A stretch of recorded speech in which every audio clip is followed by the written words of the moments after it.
идораи ҳифзи муҳити зисти шаҳри Душанбе даҳҳо сокини пойтахтро барои ифлос кардани оби рудхонаву дарё ба ҷавобгарии маъмурӣ кашидааст. миёни ҷаримашудаҳо соҳибони ошхонаву муассисаҳои маишӣ ҳам буданд. бештар ҳамун нафарҳое ҳастанд ки дар вақту ҳолатҳои муайян партовиҳои худро дар ҳамун ҷойҳо ҷойгир мегиранд ва аз тарафи нозирони раёсати ҳифзи муҳити зисти шаҳри Душанбе ба ҷавобгарии маъмурӣ кашида мешаванд ва қисми онҳо он корхонаи шахсони алҳоидаие ки партовҳои маишӣ бошад, партовҳои сохтмеро дар ҷойҳои муайян ҷойгир накарда тавассути нақлиётҳои махсус бурда дар назди соҳили дарёҳо ҷойгир мешаванд. мақомот мегӯянд дар як соли охир бо ширкати 24 000 сокин маъракаҳои алоҳидаи поккории соҳилҳои руди Душанберо баргузор карда ва 44 километр соҳилҳоро аз партовҳо пок карданд. инҳо бештар партовҳои маишӣ, сахти маишӣ дар назар мегирад. Масалан коғаз мегирад, масалан пӯслоқи боқимондаҳои хӯрока мегирад, салафан, баклашка, умуман дилхоҳчизҳое ки дар хоҷагии ҳамун шаҳрванду дигар чизҳо истифода карда мешавад.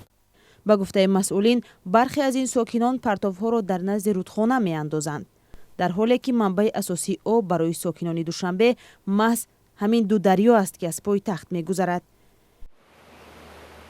як мушоҳидаи хабарнигорони радиои озодӣ аз назди соҳилҳои дарёи Душанбе дар рӯзи 21 январ нишон дод ки партовҳо кам нестанд ва дар пайи афкандани партовҳои маишӣ атрофи дарё бӯи ғализ мекунад. танқисӣ мо намекашем ай об. мо агар танқисаи об кашем, қадри қимати об ва қадри қимати и давлат мината бояд бидонем. танқисӣ намекашем, ай ҳамин сабаб бемасъулияти мардум бай. амир яке аз фаъолони ҷомеаи шаҳрвандӣ аст ки як соли охир бо гурӯҳе аз ихтиёриён барои пок кардани соҳилу рудхонаҳои пойтахт аз партов иқдом мекунанд. ӯ мегӯяд ҳадаф аз анҷоми аксияҳои тозагии соҳил ҷалби сокинони пойтахт ба тозагии ҳифзи муҳити зист аст. ихтиёриён борҳо партовҳои ҷамъовардаи худро акс гирифта дар шабакаҳои иҷтимоӣ низ гузоштанд то ба ин восита ба зеҳни мардум таъсир гузоранд. қаблан мо чунин иқдомҳоро дар кӯҳҳо мегузарондем, аммо он ҷойҳо он қадар бузург набуд. он ҷой мо аз рӯи имконият кор мекардем. тира моҳи соли гузашта тасмим гирифтем ки чунин як иқдомро дар ҳудуди пойтахт гузаронем ва ҳамин тавр ҳам шурӯъ шуд. оҳиста оҳиста ба ин иқдом дигарҳо ҳам ҳамроҳ шуданд. мардум одат карданд ки партовҳоро бояд рӯи замин партоянд. шояд онҳоро фарҳанги шаҳрдориро бояд омӯхт ки партовро рӯи замин напартоянд ва аз истифодаи зарфҳои пластикӣ худдорӣ кунанд. баъзе сокинон аз набудани системаи ягонаи ҷамъоварии партов нигаронӣ мекунанд ва мегӯянд ночор партовҳоро ба дарё меандозанд.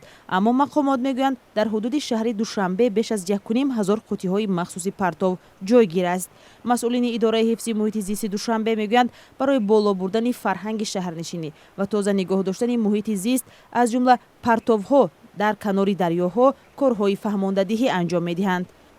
онҳо мегӯянд яке аз дигар омилҳои пур аз партов шудани рудхонаҳои Душанбе набудани маконҳои махсуси партов дар баъзе аз деҳаҳои ноҳияи Варзоб аст. ба гуфтаи онҳо бархе аз бошандагони ин мавзе партовҳоро рост ба руди Варзоб меафкананд, дар ҳоле ки дарёи Варзоб сарчашмаи асосии об барои сокинони шаҳри Душанбе аст.